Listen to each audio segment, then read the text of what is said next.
Podpredsednik Hisense Europe, ki je odgovoren za področje proizvodnje in nabave. Ja, kot smo že slišali danes, lepo zdrav, izvolite. Dobrodošli.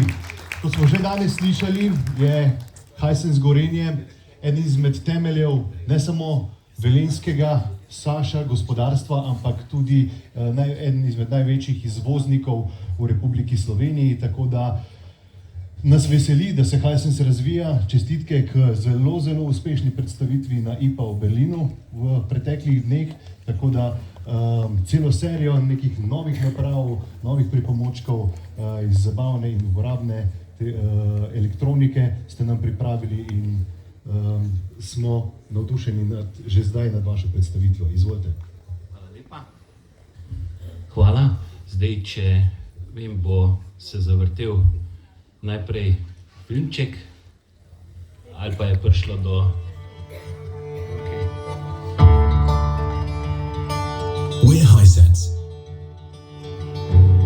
It all began more than 50 years ago from a small radio factory along the coast of China. But today, we are proud to be a global company present on all continents. More than 100,000 employees around the world create a yearly revenue over $27.5 billion with 66 overseas companies, 32 R&D centers, and 31 major production bases. We become familiar with the local life and cultures.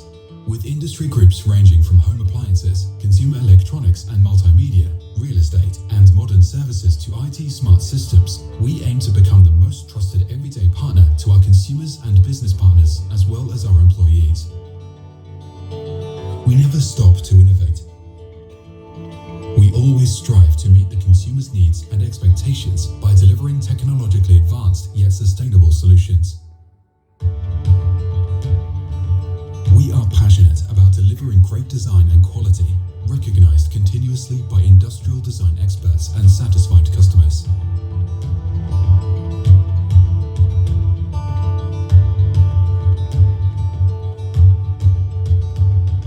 Acting sustainable, we proudly received prestigious awards. We always seek for smart solutions to simplify consumers' lives. Connect Life is our unified digital platform for all Hisense Group brands that helps users manage and monitor their appliances from anywhere. Along with Vida, a smart TV platform offering the best global and local entertainment, we're bringing the future to every home. And we don't stop there. Our passion for sports is shared with our partners and customers. We stream, support, and live sport.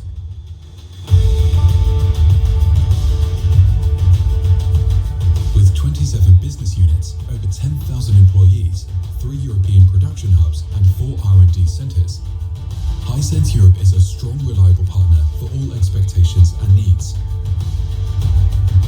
3 established international brands are the core of our multi-brand strategy to reach different target customers and cover all price segments. Hisense brand is a reliable, high-quality and high-tech provider of home appliances and consumer electronics that brings positive changes to life through smart home solutions. Gorenje is a European brand with more than 70 years of tradition, focusing on thoughtfully designed home appliances that simplify consumers' everyday life by eliminating complexity. ASCO is a premium brand representing high-quality craftsmanship through seamlessly integrated advanced technology, minimalist Scandinavian design, and problem-solving functionality. We are proud to be a full assortment provider in the field of home appliances and consumer electronics. We constantly seek new opportunities for business development in this highly competitive market. We are committed to pursue scientific and technological innovations, and with you by our side, become the most reliable, century-old company, improving the quality of life and bringing happiness to millions of families. We are ready. Are you?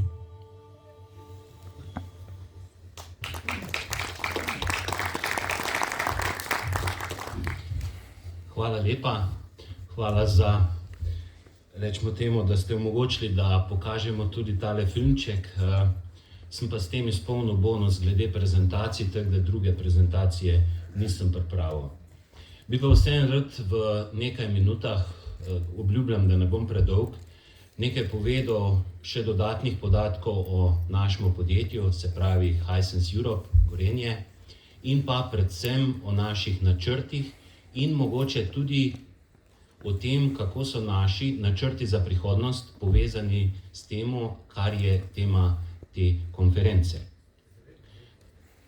Cilj Hisense Europe je, kot ste mogoče videli iz prezentacije, priti na prihodke z lanskoletnih 3,4 milijarde evrov na 5 milijard evrov v letu 2025 in doseči tržni delež 10% tako na področju velikih gospodinjskih aparatov, kot tudi na področju televizije, rjave tehnike.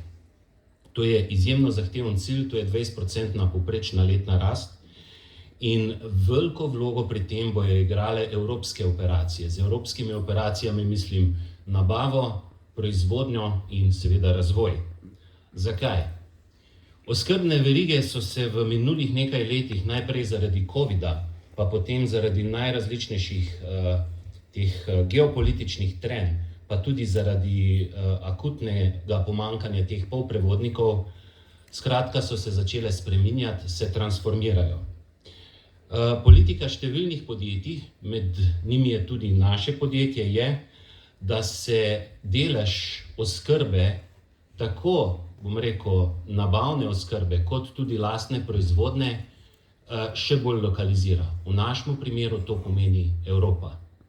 Skratka, to je en megatrend, ki ga je treba, bom rekel, vsekakor upoštevati, kajti, bom rekel, zadnjih nekaj let nas je naučilo, da so spremembe edina stalnica in da praktično ničesar ni nemogoče. Če grem naprej na področje razvoja, bom namenoma začel tu, pa z nekaj, rečemo temu, z nekaj podatki. V zadnjih 3 letih smo število zaposlenih v razvoju tukaj v Velenju povečali za 40%. Danes imamo v Evropi, v Sloveniji zaposlenih 480 razvojnikov, od tega jih je 400 tu v Velenju, v novo zgrajenem oziroma novo odprtem tem razvojnem centru. In izhajajoč iz tega, seveda smo to jemljemo kot veliko priznanje, izkaz zaupanja našega lastnika, seveda so skozi to tudi prišle odgovornosti in kompetence. V Velenju je globalno raziskovalni razvojni center za velike kuhinjske aparate, to pomeni pomivalni stroj in kuhalni aparati. Potem je tukaj razvoj vseh premijskih aparatov, mogoče ste slišali za našo premijsko blagovno znamko ASCO, in pa večina evropskih aparatov je razvitih v Velenju. In pridobivanje vrhunskih strokovnjakov z, bom rekel, teh področij je naša prioritetna naloga in seveda tudi posodabljanje strojne, programske opreme in tako naprej v naših razvojnih kapacitetah. V zadnjih 3 letih smo dejansko prenovili 3/4 našega proizvodnega programa, torej 75% našega proizvodnega programa, ki danes zapušča proizvodne linije, je mlajših od 3 let. Največji projekti so bili sigurno nova generacija vgradnih pečic, ki je, moram reči, velik uspeh, nova generacija pomivalnih strojev in nova generacija pralnih in sušilnih strojev. Če nadaljujem na področje proizvodne. V zadnjih 3 letih smo vzpostavili lokalno proizvodnjo televizorjev v Velenju, torej tisti, ki se mogoče spominjate, Gorenje je desetletja nazaj imelo lastno proizvodnjo in oddelek za televizije.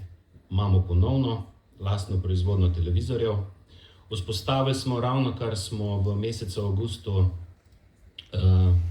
dali v pogon novo linijo z novimi kapacitetami za kuhalne aparate, za vgradne pečice in pa seveda na polno nadaljujemo z digitalizacijo in avtomatizacijo proizvodnje. Zdaj pa k našim načrtom za prihodnje. V skladu z našim strateškim načrtom bomo vlaganja v razvoj še povečevali. Skratka, ta procent vlaganj tudi procent bo rahlo naraščal, z rastjo obsega prihodkov pa se bojo ta sredstva tudi povečevala. Fokus bo vsekakor na razvoju pametnih povezljivih izdelkov z vgrajeno umetno inteligenco, potem razvoj energijsko učinkovitih aparatov, to je, bom rekel, še vedno ena glavnih manter v tej industriji, ter seveda tudi trajnostnih tehnologij, ter seveda neizpodbitno dvig kakovosti in obvladovanje stroškov. In kot že rečeno, prej sem govoril o 75%, v naslednjih 2 letih bomo popolnoma prenovili tudi teh preostalih 25% izdelkov, ki so starejši od 3 let. Torej bomo lahko čez 2 leti rekli, da je vse, kar proizvajamo, mlajše od 5 let, skratka hkrati se bojo pa že začeli novi razvojni cikli. Zdaj, kakšen kader, vse se začne in konča pri ljudeh, ne? Kaj, bom rekel, zdaj potrebujemo, da bomo te ambiciozne načrte na področju rasti lahko izpolnili. Najprej bi rad začel z ljudmi, se pravi z zaposlenimi. Rabili bomo tehnološke strokovnjake z področja elektrotehnike, elektronike, strojništva, mehatronike, informatike, ter seveda tudi oblikovanja, produktnega vodenja, raziskav trga in navad potrošnikov. Tako v razvoju, kot tudi v proizvodnji, pa v drugih službah. Te ljudi bo treba na nek način privabiti v Velenje. Mi smo v odziv na, bom rekel, te slabe infrastrukturne, se pravi slaba povezljivost, kot odziv na to smo morali odpreti razvojno-raziskovalni center tudi v Ljubljani in tudi v Mariboru. Da smo dobili ustrezen kader, ki se ni pripravljen, bom rekel, vsakodnevno voziti v Velenje, sploh pa ne po taki cesti. Skratka, privabiti, če bomo želeli tu zaposlovati te ljudi, ni problem zgraditi še en dodatni razvojni center, problem so ljudje. In na to moramo misliti, zato sem bil prej vesel, ko sem videl tisto gradnja 400 novih stanovanj in verjetno še vse spremljajoče infrastrukture, da bojo ljudje, ko bojo razmišljali o tem, razmišljali verjetno podobno, kot sem bral te knjige o teh ustanovnih očetih Velenja, kot so razmišljali 50-60 let nazaj, ko se je, bom rekel, Velenje gradilo in postajalo eno najmodernejših mest, ne samo v Jugoslaviji, ampak tudi v Evropi, so se z veseljem odločali in se priselili v Velenje. Enako pričakujemo, da bomo naredili to atraktivno tudi za te strokovnjake, mogoče, če že ne preselili, pa se vsej, bom rekel, dnevno vozili v Velenje. In kaj zdaj pričakujemo, saj zdaj ne moram reči, tole gledam Iztoka, ne moram vsega njega gledati, ko rečem, kaj pričakujemo, Se pravi, kot prvo je 3. razvojna os. Zdaj povedal bom v angleščini, pa boste vsi razumeli. Build this bloody road. To je, mislim, drugače pa ne vsak gre enkrat tedensko, pa se vozi. Tudi mi smo krivi za to naše podjetje, ker pač ogromno kamionov prihaja z kontejnerji in odhaja s kontejnerji. To vam povem, to je res nevzdržno. In prvi pogoj je sigurno to. Drugo sem že omenil, ustrezna, bom rekel, glede ljudi, ustrezna izobraževalna infrastruktura, ki bo spodbujala mlade, da se odločajo za tehniške in IT poklice. Nujno, če bomo mi, danes se pogovarjamo o tem, kako transformirati to regijo, mi jo ne bomo transformirali v ničesar drugega kot, rečemo temu, v visokotehnološko družbo, visokotehnološko mesto, ampak te ljudi je treba še izobraziti. In nujno je potrebno tukaj na nek način vzpostaviti to izobraževalno infrastrukturo, ki bo stimulirala mlade, da se bojo odločali za te tehniške informacijske poklice. Potem absolutno, da se nadaljuje to, kar se je začelo s tem Just Transition, ustrezno podporo perspektivnim razvojnim projektom, ki bojo povečevali konkurenčnost gospodarstva. Tudi mi smo se prijavili, pa tudi na nekatere druge projekte. Zaenkrat smo zmerno, rečemo temu, zadovoljni. Odziv na ravni države so tudi prepoznali, da je to pomemben del teh projektov, da dobimo določene olajšave za investicije, če tudi samo v 20% je to vsekakor v redu.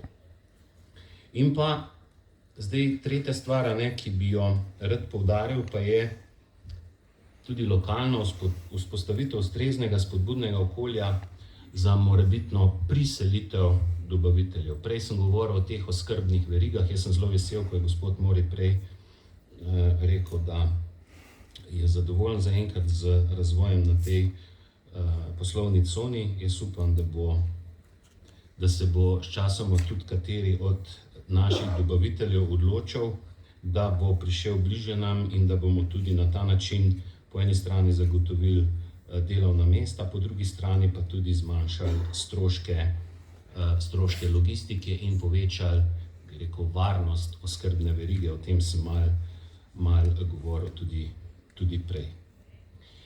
In zdaj, kaj si obetamo od tega prestrukturiranja te regije? Predvsem bi rad tukaj povedal, da gospodarstvo se vedno ravna po tistem pregovoru, pa bom segel besednjak naših bivših sodržavljanov, uzdaj se usej svoje kljuse.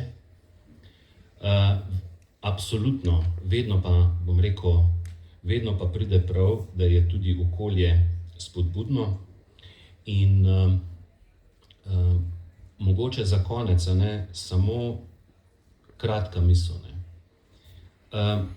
Evropsko gospodarstvo tekmuje na tem, svetovnem odru z ostalimi velikimi področji. Ena je Amerika, drugo je Kitajska, Indija pa jugovzhodna Azija. Malo več vpogleda imam mogoče v razmere na Kitajskem in povem vam, da je Kitajska v minulih, recimo 2 letih, postala dost, sploh v zadnjem letu, bolj konkurenčna glede na Evropo. Uživajo v tem trenutku kitajsko gospodarstvo nizke cene transportov v Evropo, energente po zaslugi, svojih partnerjev Rusov imajo zelo poceni, pritiska na plače ni tako velikega, ker tudi inflacije velike ni. Brezposelnost je kar na visoki ravni, to pomeni, da je stalen priliv delovne sile, skratka, so izjemno konkurenčni. Mi se, s tem evropskim delom operacij vsekakor borimo za konkurenčnost in to je, naša dnevna naloga. Pričakujemo pa, da bo ta zakon o prehodu podprl dobre projekte, tako na področju razvojne infrastrukture, potem na področju raznoraznih izdelčnih storitvenih projektov in kar bo vse skupaj zagotovilo prestrukturiranje in, rečemo temu, izboljšalo konkurenčnost te regije. S tem bi jaz tudi zaključil, mogoče to mojo kratko prezentacijo. Želel sem samo, pokazati, kakšno je razmišljanje enega sorazmerno velikega podjetja. Nas je 4000, videli ste kakšne številke, v Velenju 4000, v Evropi 10 000. In, dejansko se ob tej priložnosti tudi zahvaliti za priložnost, da sem smel, z vami to deliti in, izraziti upanje še naprej v dobro sodelovanje tako na ravni države, predvsem z ministrstvom, kot tudi z lokalnimi oblastmi. Hvala lepa. Hvala lepa, gospod Tomaž Korošec. Mogoče še ostanete trenutek na odru, če imamo kakšno vprašanje iz publike. Sicer lahko jaz mogoče začnem. Na kakšen način bi mogoče vi spodbudili ali pa dali razmišljati svojim dobaviteljem, da se vendarle preselijo v naše okolje, izkoristijo poslovne cone, ki so na voljo? Imate to moč, imate ta vpliv? Tukaj je naš vpliv seveda, bom rekel, omejen. Nekdo, ki namerava prestaviti svojo proizvodnjo, recimo rečemo iz Nemčije ali pa iz Italije v Velenje, seveda ga bojo najprej zanimali osnovni podatki, kakšna je cena delovne sile, kakšna je cena energentov in tako naprej. What is this bloody road look like? Ja, cesta bomo nekako mogli, drugega bomo mogli pelati, ali pa po noč, a ne, tako da ne bo. V glavnem, potem ga pa sigurno zanimalo cena gradnje, cena gradnje, če bo mogel zgraditi objekt, oziroma najema, če bo najemal, in pa vsekakor tudi potem, vkolikor bo šlo za gradnjo, čas, stroški pridobivanja najrazličnejših dovoljenj. Tako da to je nekaj, kar pričakujemo, to mi vsega ne vemo, mi lahko ponudimo neke osnovne podatke, tu bomo morali vsekakor, bom rekel, dobro sodelovati z mestno občino. Saj ni, da bi rekel, da je v tem trenutku že velik naval, ampak glede na to, kar sem razlagal, da bomo tudi mi verjetno strateško alocirali resurse, oskrbne vire, se bo pa to verjetno začelo na agendi pojavljati. Hvala lepa. Še kakšno vprašanje iz publike? Ja, mislim, da imamo.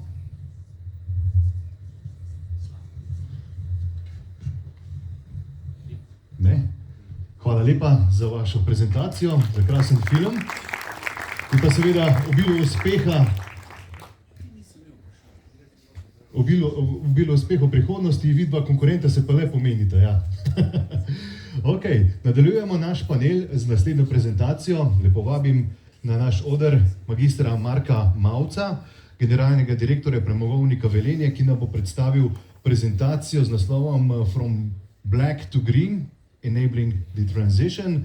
Sicer pa bo ta prezentacija predstavila, kaj Premogovnik Velenje je pomenil za našo regijo, pomeni v tem trenutku in bo pomenil v prihodnosti, ter s kakšnimi projekti se zahtevate. Tudi za vas je to najbolj zahtevno obdobje v življenju nekega podjetja, ta tranzicija, opuščanje osnovne dejavnosti in diversifikacija v druge. Tako da, oder je vaš, izvolite. Hvala lepa.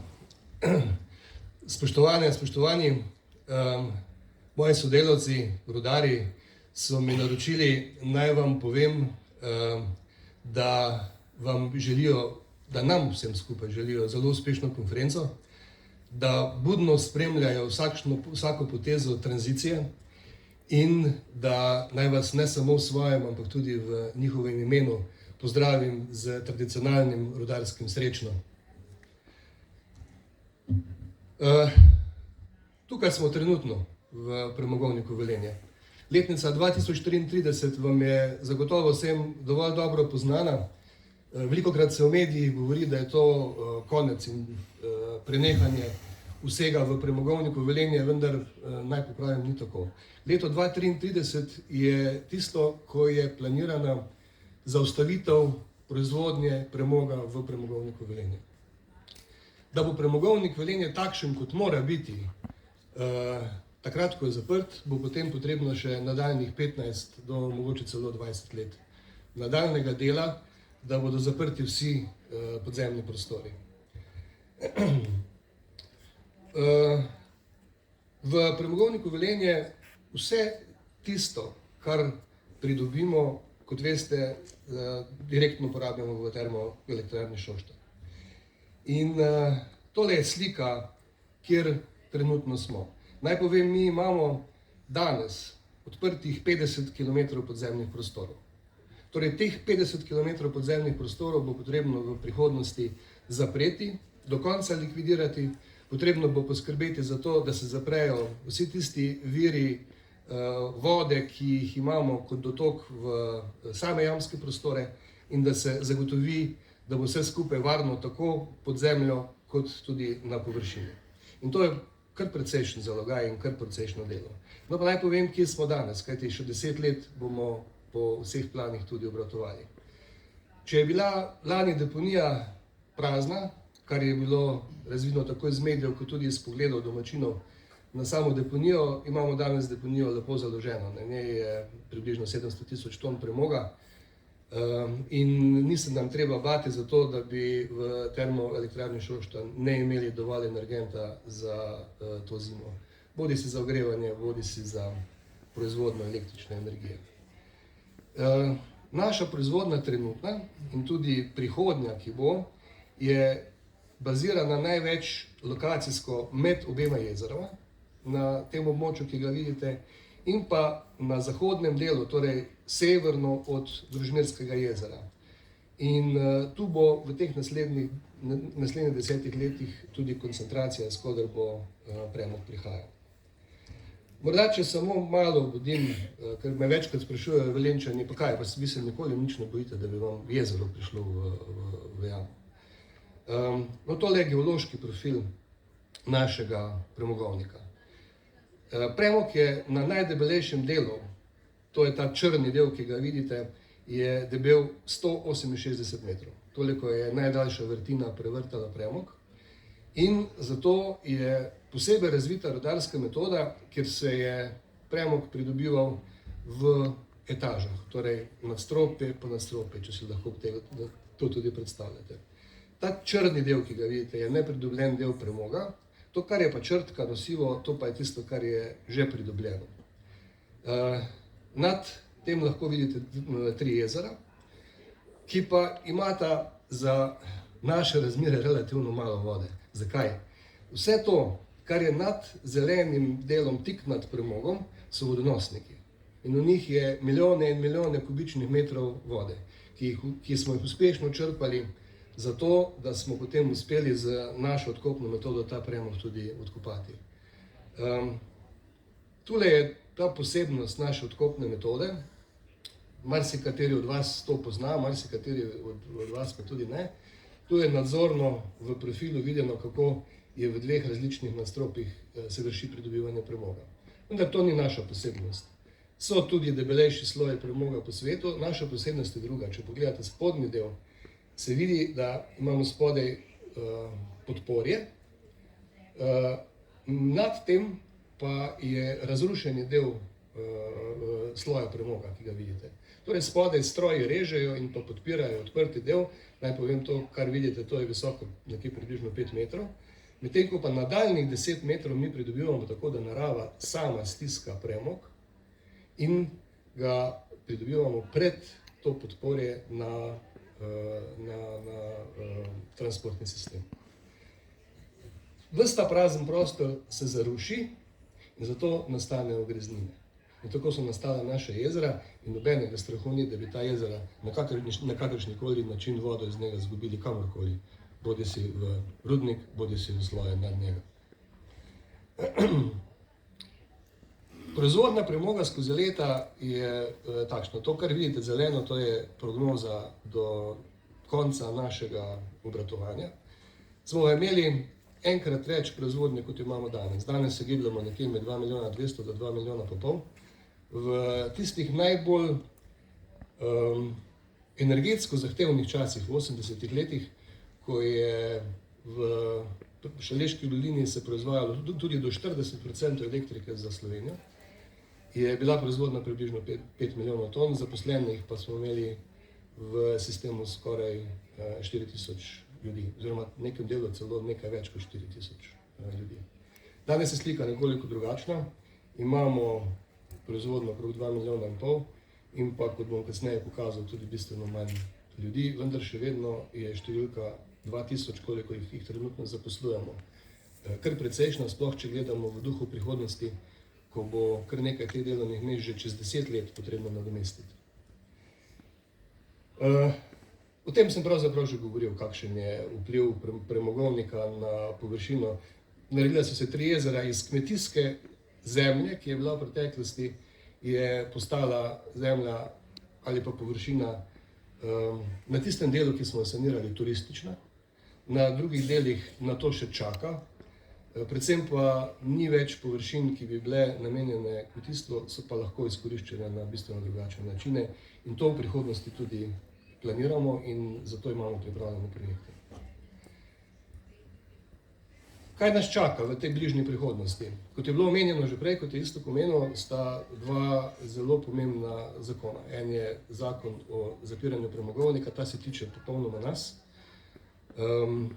Govorili smo prej o zakonu, prej smo imeli dikcijo zakona o postopnem zapiranju premogovnika Velenje.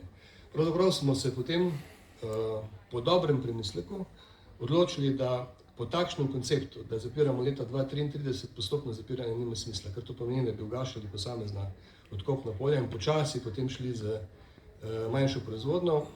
Najboljši koncept je ta, da do konca proizvodnje dajemo maksimum, kar lahko, potem pa se začne z zapiralnimi deli. Seveda ostaja tudi še možnost, če bi bila odločitev, da ostaja TEŠ kot nek objekt v rezervi, potem obstaja možnost, da se po tistem datumu še vedno obdrži del proizvodnje, ki bi zagotavljala, da ima TEŠ produkt, ki ga lahko potem uporablja kot objekt, ko bo zagnan v primerih visokih špic porabe električne energije. Oba zakona sta, moram reči, v povojih. Vsi po vrsti se trudimo in želimo premakniti zadeve čim hitreje, čim dlje naprej. Kot sem rekel, po končanju proizvodnje bomo rudarje še vedno potrebovali. Če zapiramo na takšen način, da imamo maksimalno proizvodnjo do leta 2033, potem pa takoj gremo na procese zapiranja, pomeni, da nam neposredno iz proizvodnega procesa izpade nekje 1500 ljudi, kar je za Velenje enormna številka. Kar je za Šaleško dolino res številka, ki jo zelo, zelo težko kar tako zlahka pogoltnemo. Sploh, če vidimo, kako premogovnik Velenje vpliva na to našo makroekonomsko in socialno sliko.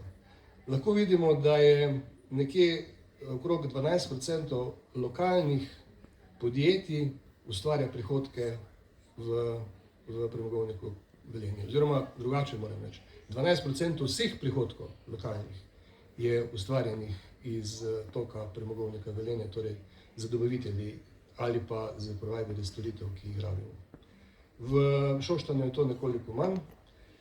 Prav tako, če pogledamo odvisnost posameznih mest, 12% ljudi v Šoštanju dela v premogovniku Velenje in nekoliko manj, približno tretjina manj, dobrih 8% v občini Šoštanj, pa cela vrsta potem še naprej v ostalih bližnjih občinah, kar pomeni, da je ta vpliv precej močen in precej širok.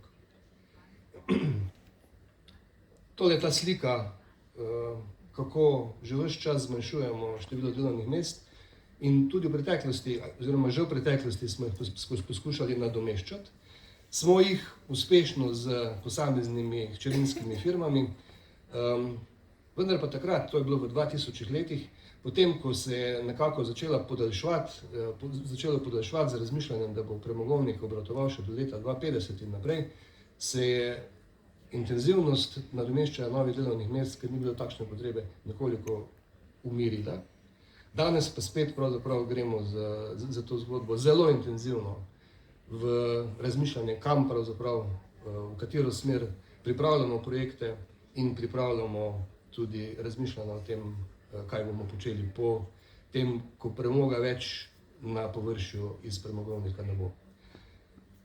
Prva stvar, ki smo se lotili, je ta, da pregledujemo, kateri so tisti programi pri nas znotraj, ki so lahko uspešni na trgu.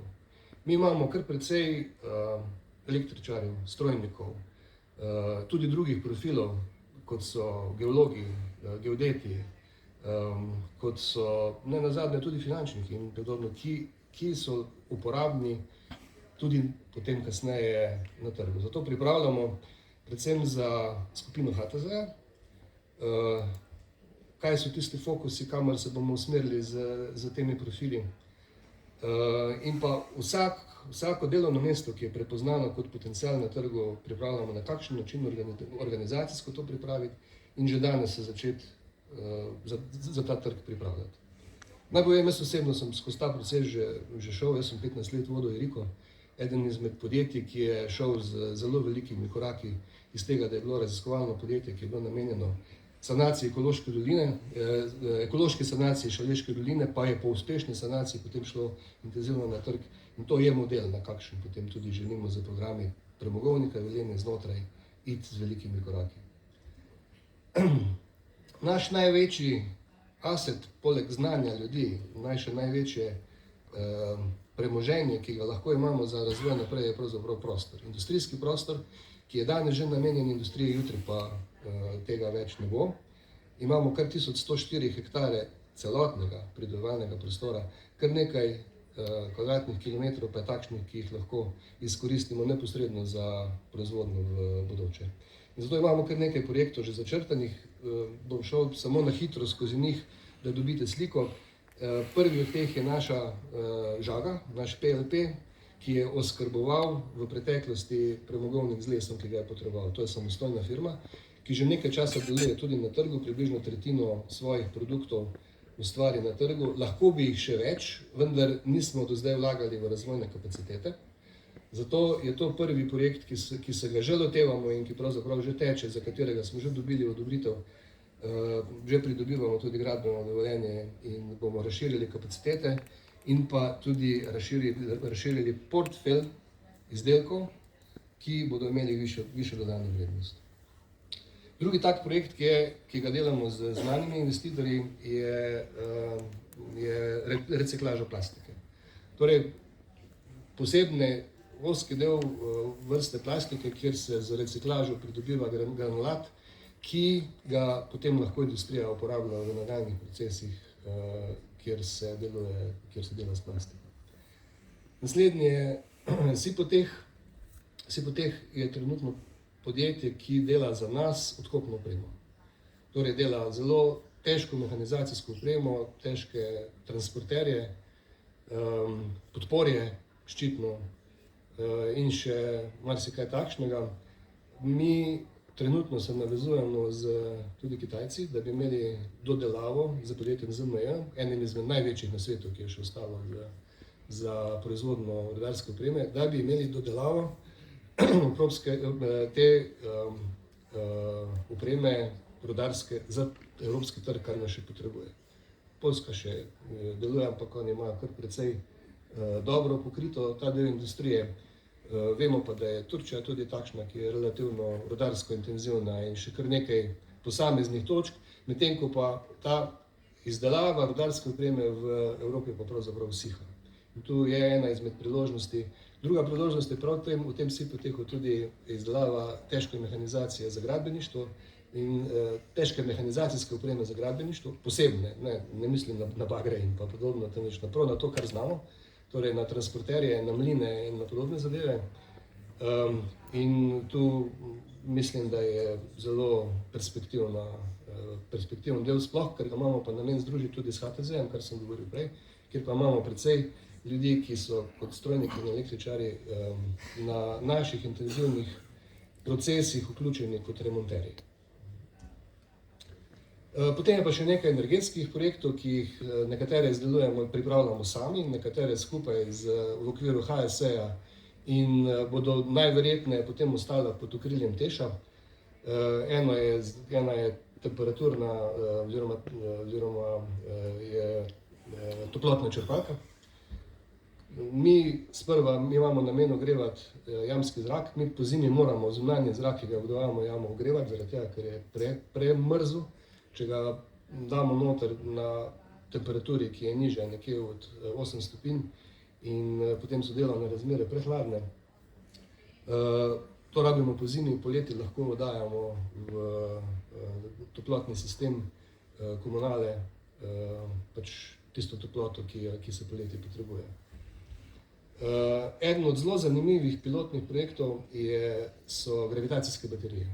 Mi imamo jaške, vertikalne, jaški so globine nekje od tega najmanj globokega, ki ga imamo, ki je 150 metrov pa do 400 metrov jaškov, kjer lahko se praktično utež takrat, kadar je višek energije iz sončne energije dviguje z elektromotorji, takrat, ko pa so špice in manjko, pa se gravitacijsko spušča in generira elektriko za potrebe špic, ali pa celo takrat, kadar je elektrika izredno poceni, jo skladiščimo v gravitacijsko baterijo, ko pa so cene na piku, lahko pa katerikoli tisti, ki je uporabnik, pa po nizki ceni, tej ceni, ki je bila pač takrat spravljena, lahko takrat izkoriščajo. No, tole je bolj naša vloga, da pripravimo prostor za sončne elektrarne.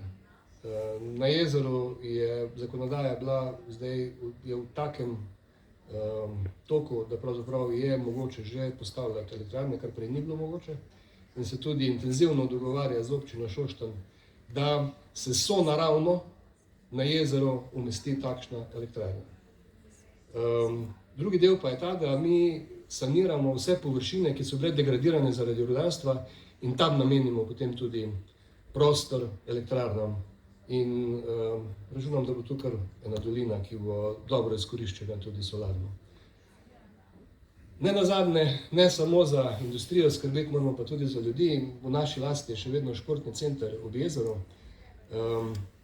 Mi ne vidimo lastne vloge v tem športnem centru, vendar pa ga imamo namen pripraviti na takšen način, da lahko potem je razvoj tega športnega turizma relativno dober.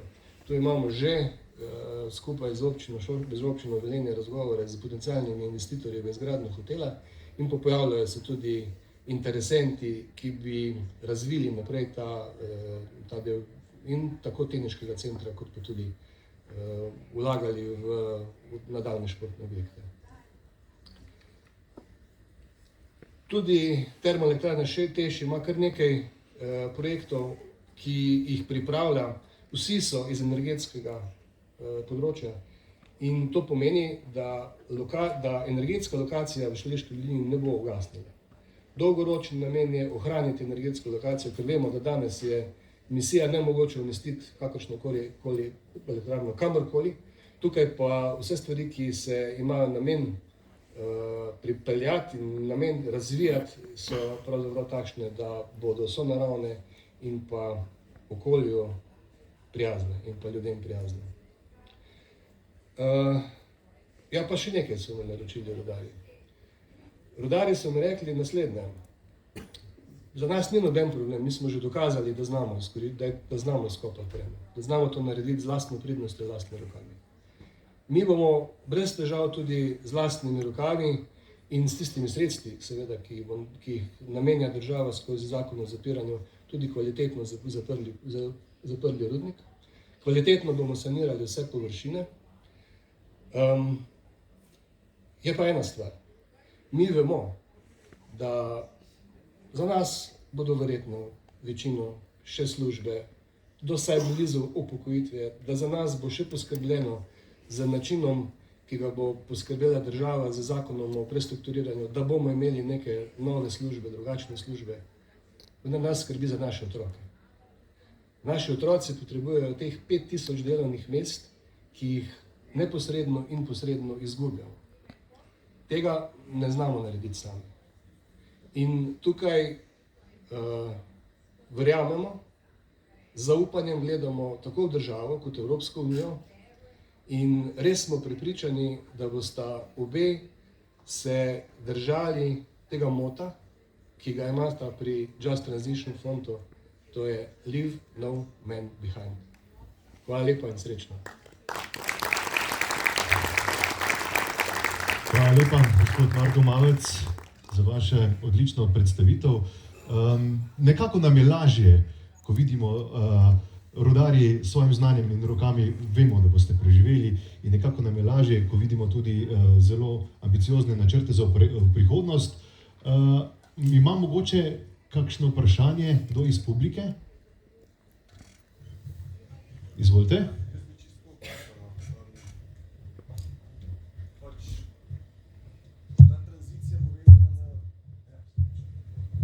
Špice je vezana na velik izkop mineralnih surovin pač v drugih lokacijah sveta. Recimo, da jih v Sloveniji ni. Da bi razmišljali tudi v smer, da bi ohranili določena znanja, pa jih aplicirali na mestih, kjer je to potrebno. Poglejte, rudarjenje je takšna zadeva.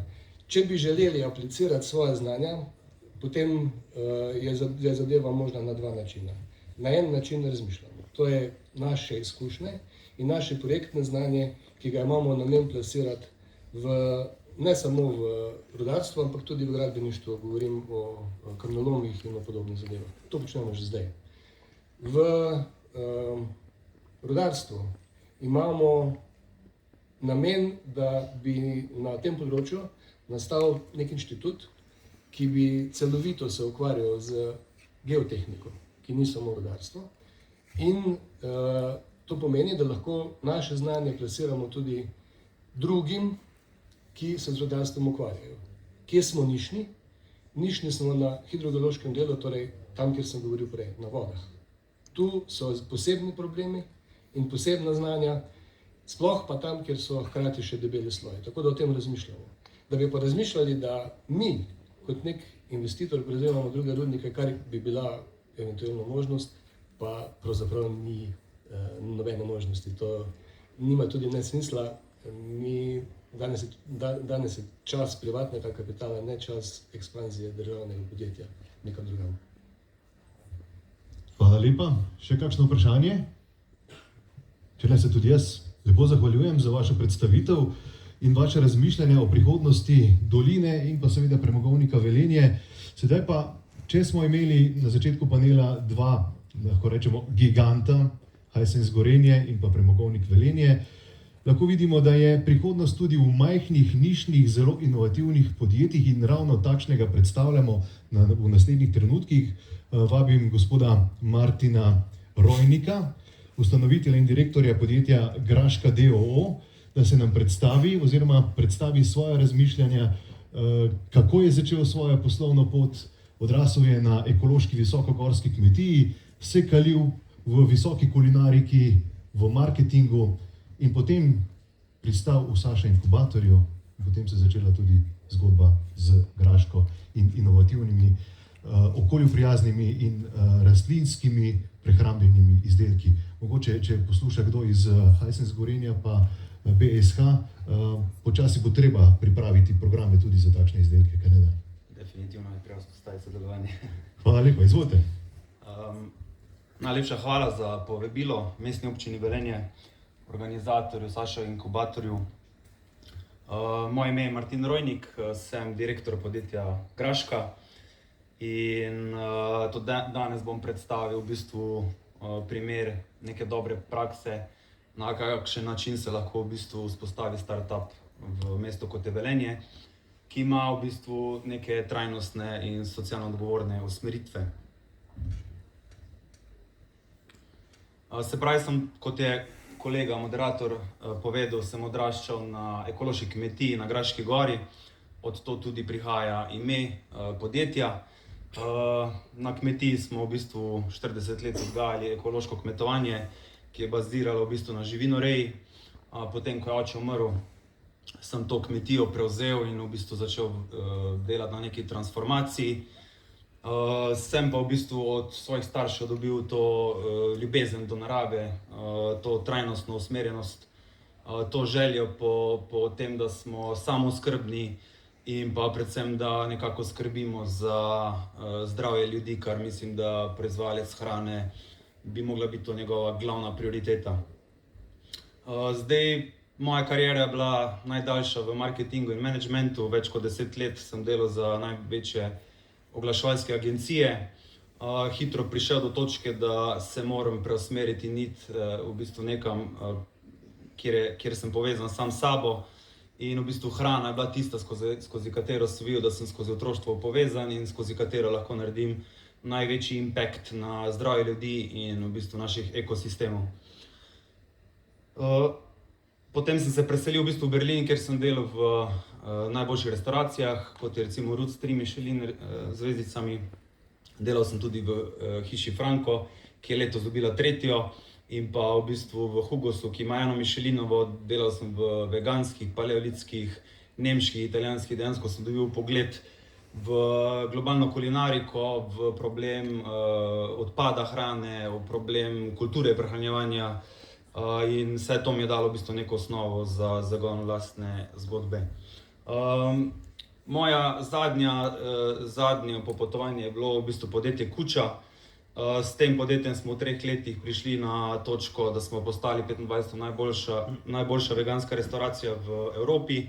Guillaume Milot nas je proglasil za najbolj popularno zbirališče in nekako v Bežigradu, odmaknjenem mestu od centra Ljubljane, smo dejansko dokazali, da ne nagovarjamo dejansko samo vegane. Lahko rečemo z gotovostjo, da je več kot 90% ljudi bilo vsejedcev. Se pravi, tudi naše novo podjetje Graška nagovarja omnivore, se pravi ljudi, ki ob nečem lahko uživajo tudi nekaj zelenjavnega. Se pravi, Graška je blagovna znamka, ki je 100% naravna, bazira na rastlinskih hranilih in v bistvu črpa regionalne in lokalne vire dobaviteljev in pa se drži v bistvu organskega regenerativnega standarda, ker v bistvu sami vemo, na kak način konvencionalna, intenzivna agrikultura vpliva na naša okolja.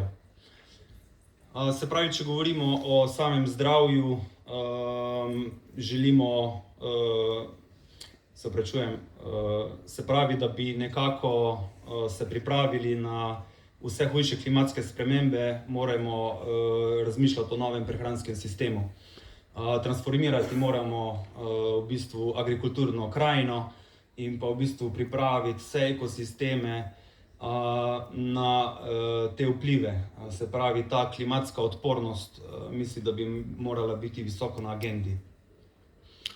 Če se še seveda želimo prilagoditi tem razmeram, ki se dogajajo trenutno, se pravi s takimi poplavami in sušami, kot se Slovenija sooča v zadnjih 2 letih, mislim, da noben od nas ne pomni. In če se ne začnemo danes aktivno ukvarjati z reformami na področju prehranske industrije in agrikulture, mislim, da bomo zamudili vlak. Se pravi, sama hrana vpliva na nas na različne načine, na našo mentalno stanje, na našo zdravje. Sama prehrana vpliva na probleme debelosti in pa v bistvu na kronična obolenja. Se pravi, ogromno problemov lahko rešimo dejansko samo s tem, da nekako zbalansiramo način prehranjevanja. Se pravi, tudi naš način prehranjevanja zelo močno vpliva na zdravstveni sektor, na kmetijstvo in pa na vse ekosisteme, ki nas obdajajo in posledično tudi na ekonomijo. Se pravi, sama prehranska industrija predstavlja več kot 19% vseh emisij na Zemlji. Če bi dejansko v ta koš vrgli vse vplive, ki jih povzroča kmetijstvo, govorimo od transporta, vpliva na vode, na zrak, na kisanje morij, na izsekavanje gozdov, bi od vseh vertikal industrijskih bilo kmetijstvo daleč največji negativni vpliv. Se pravi, agrikultura nekako povzroča 30% vsega izsekavanja gozdov, slabo kmetovanje povzroča oziroma ustvarja oziroma izkorišča in uničuje 3,4 tone rodovitne zemlje na vsakega prebivalca. Z pesticidi in pa intenzivnimi gnojili dejansko ubijamo to, kar je pod našimi nogami. Zdaj večina ljudi smatra zemljo kot blato, kot stvar, kot nekaj neotipljivega, v bistvu pa v zadnjih 10 letih so znanstveniki dognali, da pod našimi nogami je en ekosistem, v katerem živi veliko več organizmov, kot jih nad površjem. In z tem načinom kmetovanja in v bistvu s tem brezskrbnim obnašanjem uničujemo en ključnih virov do naše hrane. Se pravi, na podlagi tega lahko sklepamo, da naš prehranski sistem ne deluje. Slovenija je praktično odvisna od globalnih dobaviteljev, ki v Slovenijo dobavljajo poceni in slabo kakovostno hrano. Že samo pri zelenjavi, sadju uvažamo več kot 70% teh nutrientov, kar pomeni, da smo popolnoma neoskrbni. Ko bo prišlo do kriz, ko se bo Slovenija, države v Evropi ali globalno začele zapirati vase, to pomeni, da bomo najverjetneje ostali samo še na živalskih beljakovinah. Sama veriga je pod velikim udarom, kar se tiče vojn in ekonomskih kriz. To se kaže skozi ukrajinsko vojno, to se kaže tudi skozi interese Kitajske, ker se zaveda, da mora nahraniti svojo hitro rastočo populacijo. In mi se moramo začeti ukvarjati, se pravi Slovenija, regija, Evropa, na kak način bomo postali samooskrbni, na kak način bomo povezali te potenciale agrikulturne, ali so to pridelovalni, ali predelovalni, ali distribucijski, prodajni, da vzpostavimo neko mrežo, ki bo odporna na vse to, kar prihaja. Se pravi, sama kategorija mlečne in mesne industrije je najbolj subvencionirana. Lahko povem na lastnem primeru, ko smo šli v tranzicijo iz živinorejske na rastlinsko bazirano kmetijo, ko smo delali kalkulacije subvencij, dejansko bi dobili iz 7.000 evrov, mogoče par 100 evrov za našo dejavnost, ki bi bila iz vidika investicij veliko bolj potratna. Se pravi, dokler teh subvencij ne preusmerimo, razporedimo, dokler se ne začnemo v bistvu držati tega, kar je tudi Green Deal zapisal, da se pač morajo v bistvu članice evropske začeti preusmerjati v pretežno rastlinsko prehrano in začeti spodbujati in podpirati projekte, ki proizvajajo zelene proteine, bomo enostavno težko sledili tem trendom, ki se na zahodu že dogajajo. Se pravi, pomembno je, da vzamemo situacijo v svoje roke in da postanemo samooskrbni za hrano. Veliko je govora o samooskrbi z elektrifikacijo, ampak kot sem povedal, če pogledamo, kakšen problem je agrikultura za naše preživetje na tej zemlji, bi se istočasno z enako mero morali ukvarjati z samooskrbo s hrano in pa z transformacijo teh sistemov v bolj trajnostno smer. Sama rastlinska prehrana v bistvu predstavlja 5% celotnega trga, kar je mali procent še vedno, ampak vsako leto skokovito raste. 75% vseh nemških gospodinjstev si želi več rastlinskih produktov, kar je zelo dober pokazatelj. Naredili so analizo tudi na ameriškem trgu, 70% vseh nakupov veganskih izdelkov prihaja iz strani omnivorov, se pravi rastlinojedcev. In tam je v bistvu naša ciljna skupina, želimo v bistvu predstavljati rešitve za v bistvu nek prehod na bolj pretežno rastlinsko prehrano in zaradi tega v bistvu se ukvarjamo z razvojem zelo širokega programa. Naš cilj je v bistvu zmanjšati porabo živalskih beljakovin za 80 do 90%. To se nam zdi, da je v bistvu neko razmerje, ki so ga v bistvu tudi naši dedje in babice uživali, in to razmerje pomeni v bistvu trajnostno in zdravo prehrano. Trenutno vidimo poplavo v bistvu fake meat, fake cheese, ne vem točno kak je izraz v slovenščini, ampak vidimo ogromno procesiranih izdelkov na trgu. Mi se temu z velikim lokom izogibamo, ne verjamemo v to industrijo, da bi morali mimikirati živalski okus, da bi lahko človeka speljali z ene diete na drugo. Mislim, da je treba pač človeku predstaviti produkt skozi to, da je naraven, da je okusen in da za njega pač nekako, da bo vplival na njega pozitivno. Prav tako se izogibamo visokemu procesiranju hrane, ker s tem izgubljamo nutriente. Prav tako mislimo, da je problem te globalne verige, kjer smo odvisni od drugih kontinentov in k nam prihaja zopet poceni hrana, ki uničuje našo lokalno ekonomijo. Prav tako dolge dobavne verige, ki so vse manj odporne in pa prevelika uporaba umetnih aditivov, kar pač v bistvu podaljša rok, ustvari produkt bolj poceni in vse to zelo negativno vpliva na nas, kar se kaže v bistvu v poplavi kroničnih obolenj. To ni v bistvu hrana, ki bi jo mi zagovarjali in ki bi jo našim otrokom dali na krožnik. Zato smo v bistvu razvili koncept plant-based delikatese, ki je regionalno orientirana in stremi k organski pridelavi, ki je naravno procesirana in ne vsebuje nobenih aditivov.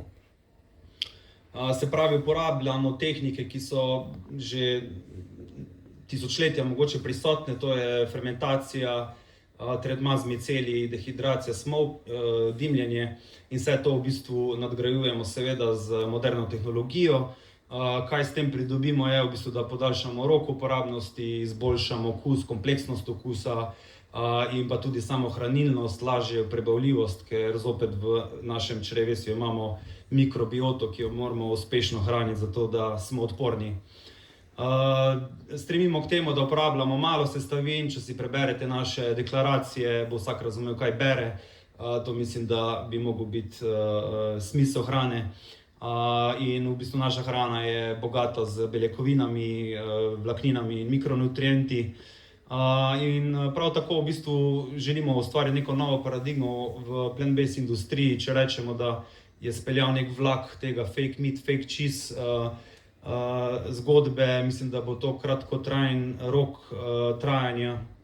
Na drugi strani se bo pa oblikovala neka celica, kjer bojo ljudje želeli nekaj naravnega, nekaj okusnega, nekaj bogato hranilnega, kar jim bo nadomestilo potencialno živalske beljakovine. Zelo stremimo k regionalizaciji prehranskega sistema, prav tako v bistvu oblikovati odporne dobavne verige, s tem, da povezujemo regije, ne samo slovenskih, ampak tudi sosednjih. In v bistvu to mrežo povezav med pridelovalci in proizvodnjami, se pravi prostimi kapacitetami širiti na celotnem evropskem trgu. Sodelujemo direktno z organskimi in regenerativnimi kmetovalci, gremo do njih, jih spoznamo, vidimo, na kak način pridelujejo in jih na ta način tudi angažiramo.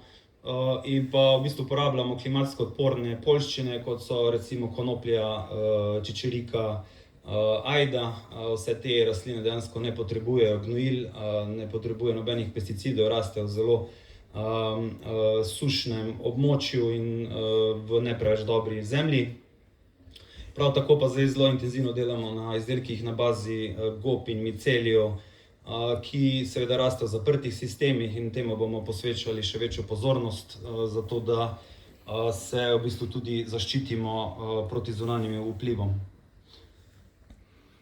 Se pravi, gradnja vertikalnih dobavnih verig in pa integracija z lokalnimi proizvajalci je v bistvu te dobave resursov vzdrževati. Želimo kvaliteto skozi te pridelovalce in pa graditi v bistvu globalno mrežo dobavnih verig in pa povezovati vse rastlinske potenciale, s katerimi se trenutno nihče ne ukvarja. Že samo v Sloveniji, recimo od leta 70, poljedelstvo za ljudi dejansko zatonu. Praktično ne vidimo več njiv, kjer bi rasla zelenjava, samo še krmna koruza. Kaj je v bistvu recept, se pravi uporaba klimatsko odpornih poljščin. Omejili smo se na krog tisočih kilometrov, znotraj katerega kreiramo še krajše dobavne verige. Želimo pokazati, kaj lahko vse z resursi, ki jih imamo tukaj na voljo, ustvarimo kvalitetnega. Sploh pri veganski hrani se to kaže, da ne rabimo soje iz Amazonije, ne rabimo kokosovih olj, palmovega olja in tako naprej. Imamo dovolj, da lahko kreiramo kvalitetno in okusno hrano. In pa seveda, da ponujamo nutricionistično bogate izdelke. Se pravi, do zdaj smo razvili klasične delikatesne produkte, zmrznjen program, potem sladke in slane sneke in fast food program in fermentirane pijače. Tukaj na hitro pokažem nekaj primerov izdelkov, od zamrznjenih jedi do hlajenih. malo moram pohiteti, ker sem v zamudi. To, da dobite feeling. Do zdaj smo se povezali že 6 proizvodnimi partnerji v 5 državah in imamo že 3 v pipelineu. Oblikujemo v bistvu dolgoročna partnerstva in pa pripravljamo v bistvu tudi agrikulturne projekte za Šaleško dolino. Zdaj smo v bistvu v neki rasti, kjer smo v bistvu v Spar Slovenija vzpostavili zelo kvalitetno sodelovanje in v bistvu nadaljujemo sedaj širitvijo tudi na skandinavski trg, angleški trg in pa DACH regijo. V Avstriji imamo že partnerstvo in na Hrvaškem. To je v bistvu naš nov projekt, ki ga v oktobru odpiramo na ekskluzivni lokaciji v centru Rog. To bo v bistvu naš modul Graška plant-based deli, ki bo v bistvu retail in bistro koncept in ki ga želimo širiti v večja evropska mesta. Vzpostavili smo v bistvu e-commerce platformo za dostavo paketov preko kurirjev, kot so Wolt. Se pravi, da z delikateso in z kurirjem pokrivamo celotna večja mesta. Horeca je v bistvu program, ki ga razvijamo trenutno in ga bomo nadalje tudi ponujali večjim partnerjem v tujini. V Sloveniji že sodelujemo z največjimi. Se pravi, mi smo v bistvu zdaj v trenutku rasti, pripravili smo portfolio naših izdelkov in jih dejansko že ponujamo v tujini. Prav tako smo v bistvu investirali 400 000 evrov v proizvodnjo v Velenju in s tem v bistvu pripravili linijo produktov, ki bomo ponujali navzven.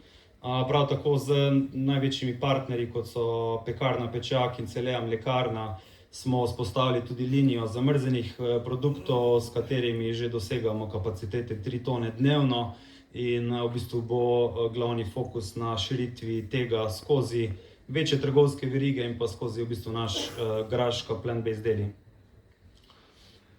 Zdaj, kar se tiče samih projektov v Velenju, kot zadnji slajd, mi smo že govorili z Premogovnikom Velenje glede postavitve farme za gobe in micelije.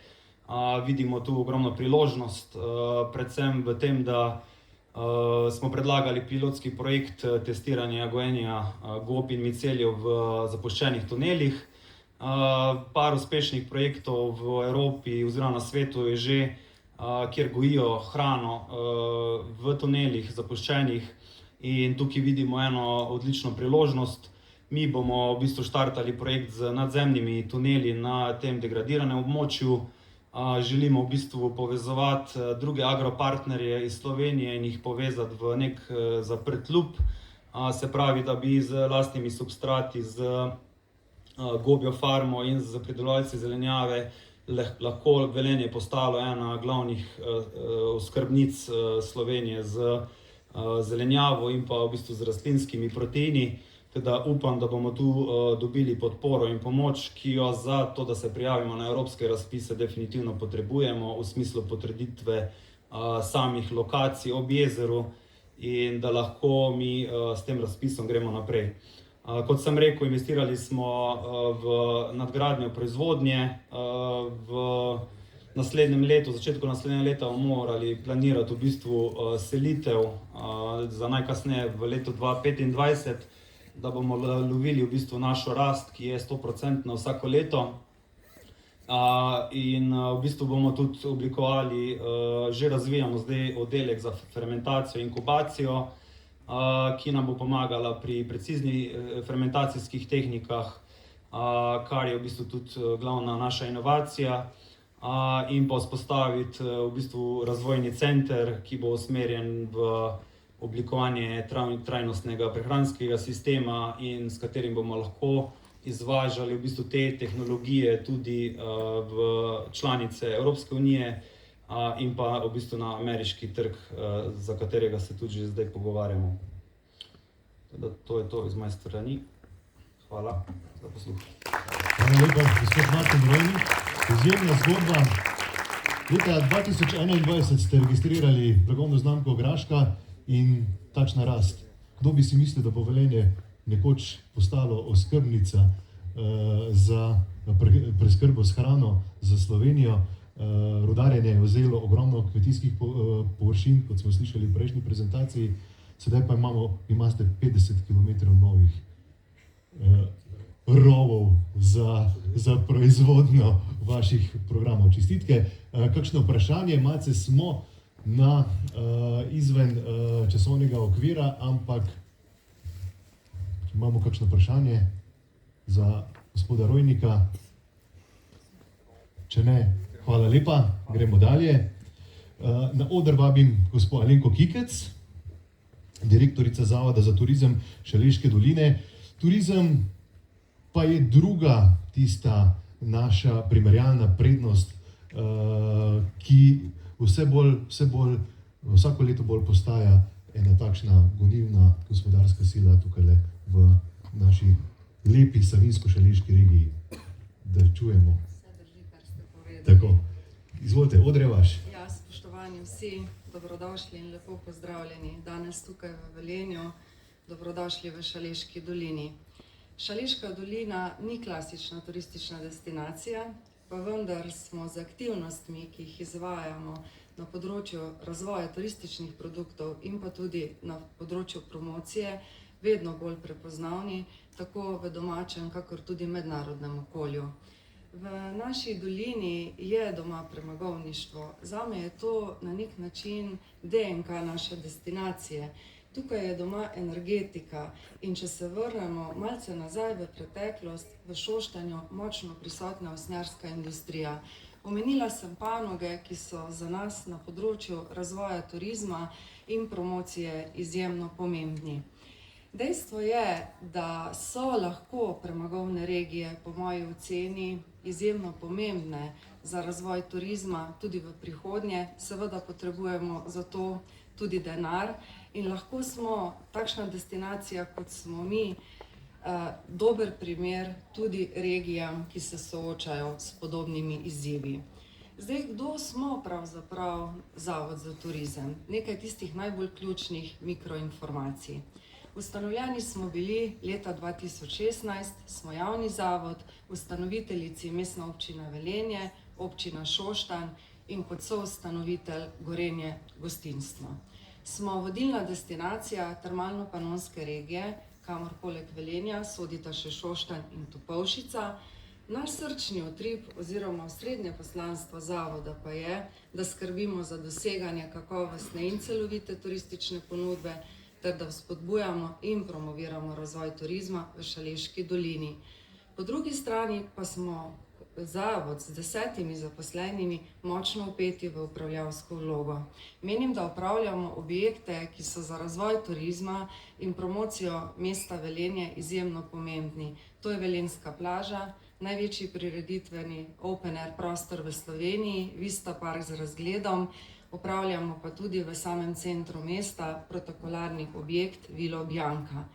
Po drugi strani pa kot zavod organiziramo tudi številne dogodke v lastni organizaciji in pa tudi v soorganizaciji.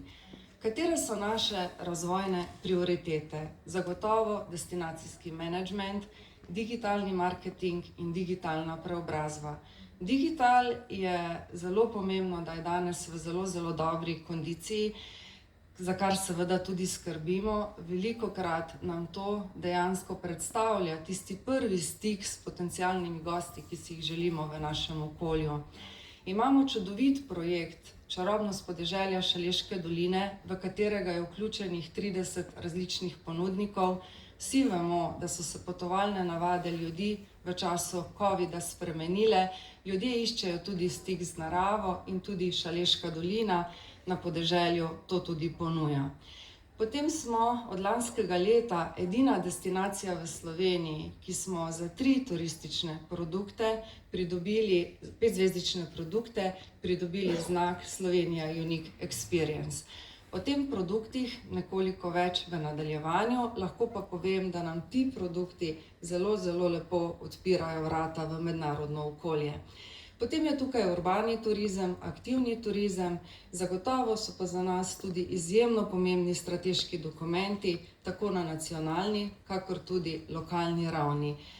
Za zavod je na lokalni ravni najbolj pomemben strateški dokument strategija razvoja in trženja turizma, ki je bila lansko leto sprejeta za občino Velenje in Šoštanj skupaj.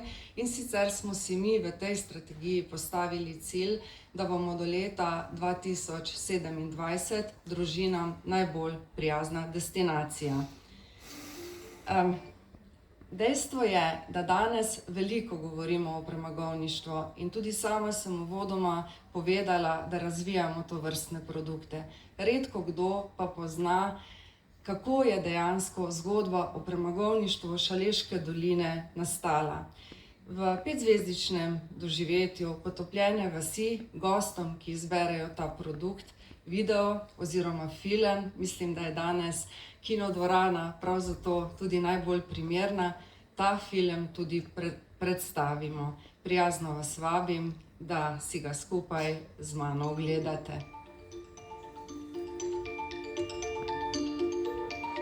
Hello and welcome to 160 meters underground. However, you have seen nothing yet. My co-workers and I dig at depths of up to 500 meters. Since 1875, when mining first began in our valley, we have extracted more than 252 million tons of coal. To give you a rough idea how much water is currently in the lakes that cover 1/5 of the Šaleška Valley area.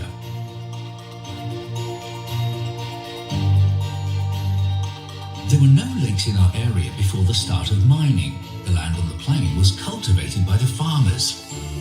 The lakes were formed on the ground surface as a result of lignite mining. Due to the clay composition of the soil, the resulting sinkholes were filled with water. In the Šaleška Valley, lignite was mined in 3 main areas, the eastern, middle and western sides. As a result, there are 3 lakes and a variety of sinkholes. The beginning of mining in the Šaleška Valley is regarded as April the 11th, 1875, when Franz Margis discovered a high-quality 37.42-meter thick layer of lignite. The first to be formed were the water puddles, known as kaisti. The kaisti eventually became lakes. As a result, some Šaleška Valley residents were forced to flee their homes. Levo, desno, sama voda. Nekoč tega v Škalah ni bilo, tu so bila polja, travniki, kmetije, danes pa seveda voda. Če pogledamo proti severozahodu, bi pa nekoč videli naš čudovit Škalski grič, to je bilo središče vasi. 1948. leta so bile vse stavbe zaradi rudarjenja toliko porušene, da niso bile več uporabne.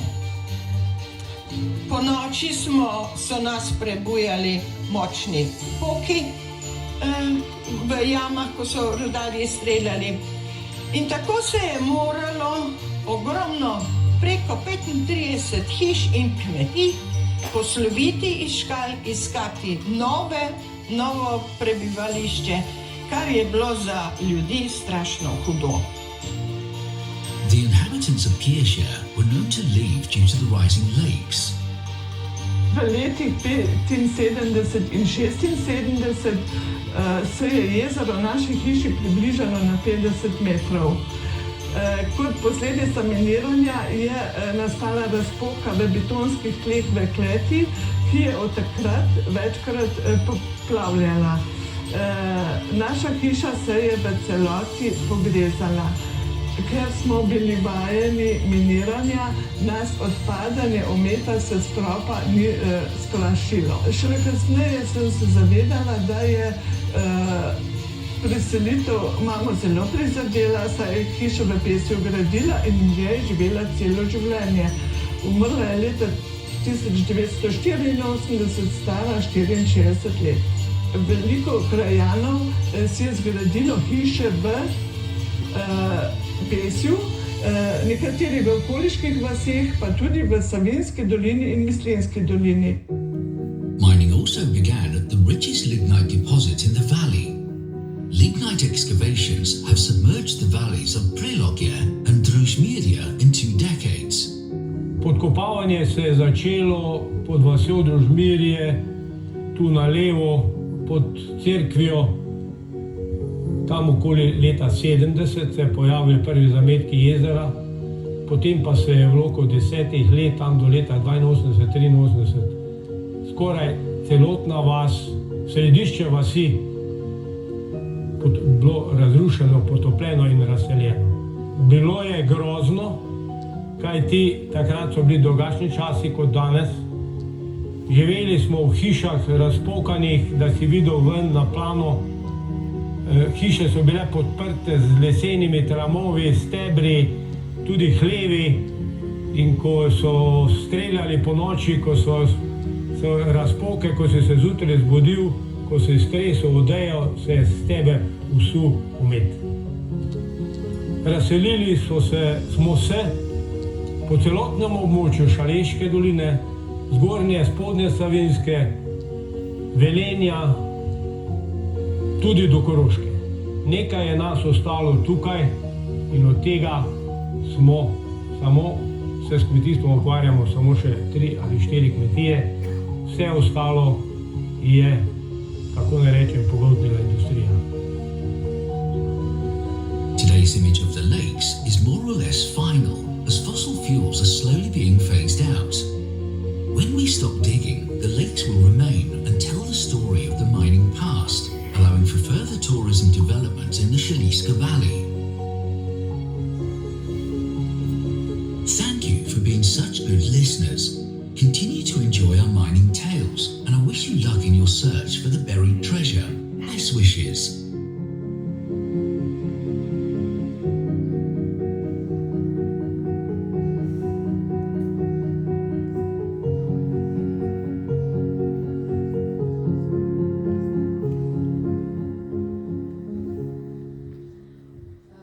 Premogovništvo skriva veliko čustvenih zgodb, ampak če gremo v sedanje čase, vidimo Velenjsko jezero, v neposrednji bližini Družmirsko in Škalsko jezero, ki smo ga na videu tudi pogledali. Takole izgleda področje Velenjskega jezera danes. Se pravi, tukaj kemp Velenje s preko 400 prenočitvenimi kapacitetami, Velenjska plaža, ki jo vsako leto obišče preko 100.000 obiskovalcev. 5-krat zapored smo pridobili nagrado za najboljše naravno kopališče. Upamo, da bo tako tudi letos.